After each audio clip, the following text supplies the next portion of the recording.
ఏడుకొండలవాడ Venkataramana Govinda Govinda. Hello दोस्तों, इस part को शुरू करने से पहले मैं आपको बताना चाहती हूँ कि ये पार्ट 2 है।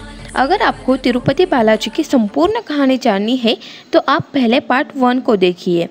तो आपको जानने के लिए मिलेगा कि भगवान विष्णु ने बालाजी का ही अवतार लेकर इस पृथ्वी पर क्यों जन्म लिया, उनके जन्म का क्या उद्देश्य था।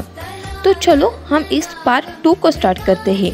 हमने पार्ट 1 में देखा था कि जब राजा घबराते हुए गाय के साथ जंगल में जाते हैं तब वो देखते हैं कि भगवान विष्णु के सिर में तो बहुत बड़ी चोट आई है और उनका खून भी बहुत बह रहा है। भगवान विष्णु तो बड़े क्रोध में थे और उन्होंने राजा को शाप दे दिया कि हे राजा, तू पिशाच बनेगा। तभी राजा ने भगवान विष्णु की माफ़ी मांगी और बताया कि उन्हें तो इसके बारे में कुछ पता ही नहीं था।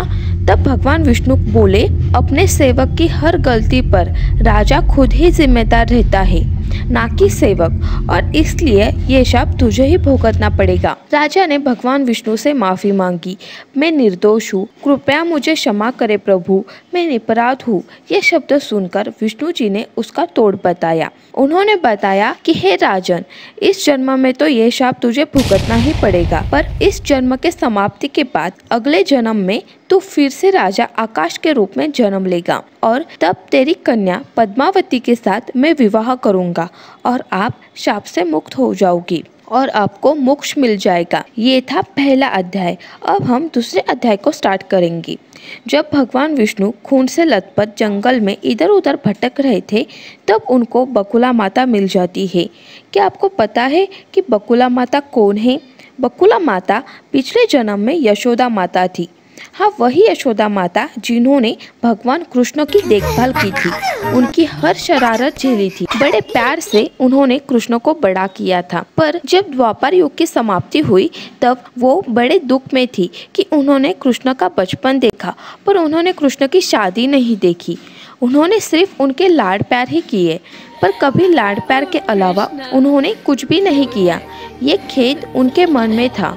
जब ये बात उन्होंने कृष्ण को बताई तब कृष्ण ने उन्हें कहा था कि आप अगले जन्म में बकुला देवी के रूप में जन्म लेंगे और उस जन्म में आप मेरी माता बनेंगे और मेरी शादी भी करवाएंगे। और इसके कारण बकुला देवी भगवान विष्णु की माता बनी। जब उन्होंने देखा कि भगवान विष्णु के सिर से तो बहुत खून की धारा बह रही है तो उन्होंने उनके घाव पर मलहम पट्टी की और वो दोनों वेंकटाधार पर्वत पर रहने लगे। समय बीतता चला गया और इधर आकाश राजन का भी जन्म हुआ और उनकी पद्मावती नामक एक कन्या भी थी। क्या आपको पता है पद्मावती का भी पहले जन्म का एक इतिहास है। राजकुमारी पद्मावती पिछले जन्म में वेदवती नामक सुंदर राजकन्या थी। उसकी सुंदरता जग भर में प्रसिद्ध थी। जब राजा पद्मक्ष अपनी बेटी वेदवती का विवाह करने वाले थे तब उसके स्वयंवर में देश विदेश से राजकुमार आए हुए थे और उसी समय रावण भी आ गया।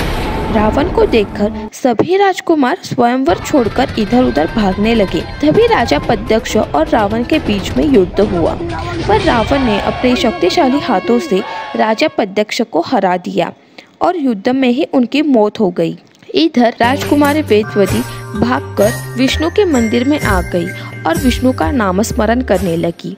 रावण भी पद्मक्ष राजा को मारकर वेदवती के पीछे उसी मंदिर में आ गया, पर भगवान विष्णु की कृपा से राजकुमारी वेदवती वहां से गायब होकर ध्यान कर रहे मुनियों के सामने प्रकट हो गई। सभी मुनियों ने अपने दिव्य दृष्टि से सब कुछ जान लिया। उसके बाद राजकुमारी वेदवती ने सभी ऋषियों का आशीर्वाद लेकर वो हिमगौरी पर्वत पर ध्यान के लिए चली गई और उधर ही वो ध्यान करने के लिए बैठ गई। कुछ दिनों के बाद जब रावण भ्रमण करने के लिए निकल पड़ा तभी हिमगौरी पर्वत पर उसे राजकुमारी वेदवती दिखाई देती है।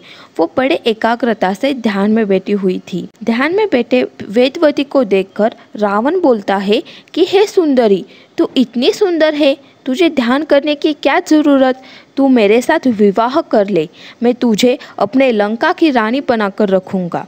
और उसने वेदवती का हाथ पकड़ लिया। रावण के इस अहंकारी रूप को देखकर राजकुमारी वेदवती ने रावण को शाप दे दिया और उसने शाप देते हुए कहा कि हे रावण, तू जिस भी पराई स्त्री की ओर देखेगा वो स्त्री ही तेरे सर्वनाश का कारण बनेगी।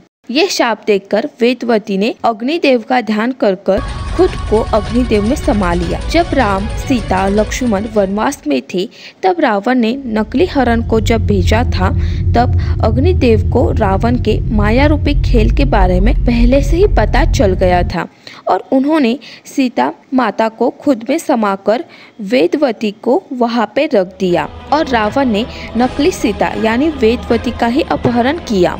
जब श्री राम ने रावण को हराकर सीता माता का अग्नि प्रवेश कराया तब अग्निदेव ने असली सीता और नकली सीता यानी वेदवती को दोनों को श्री राम के सामने प्रकट किया और अग्निदेव ने श्री राम से कहा कि हे प्रभु, वेदवती ने लंका में रहकर बहुत कष्ट सहे हुए है, उसने बहुत बड़ा त्याग किया है, आप उसके साथ विवाह कर उसको आप इस त्याग का फल दो। और सीता माता ने भी श्री राम से विनती की पर इस पर श्री राम बोले कि इस जन्म में तो मैं एक पत्नीव्रता हूँ, मैं वेदवती के साथ विवाह नहीं कर सकता, पर अगले जन्म में मैं वेंकटेश्वर के रूप में जन्म लूँगा और तुम राजकुमारी पद्मावती का जन्म लोगी, तब हम दोनों विवाह करेंगे। ऐसा वचन श्री रामचंद्र ने वेदवती को दिया। ये सुनकर वेदवती भी अत्यंत आनंदित हुई और उसने पुनः अग्नि प्रवेश किया। इसके आगे की स्टोरी हम पार्ट 3 में देखेंगे कि कैसे वेदवती का जन्म होता है, वो कौन से रूप में जन्म लेती है, उनके विवाह के बाद माता लक्ष्मी का क्या होता है, क्या वो उन दोनों का विवाह मान्य करती है, और साथ में ये भी जानेंगे कि लोग सिर्फ और सिर्फ बालाजी मंदिर में ही क्यों अपने बाल दे देते हैं। तो फिर मिलते हैं पार्ट 3 में। आपका दिन बहुत ज़्यादा खुशी के साथ गुजरे। Bye bye. ओम नमो वेंकटेशाय।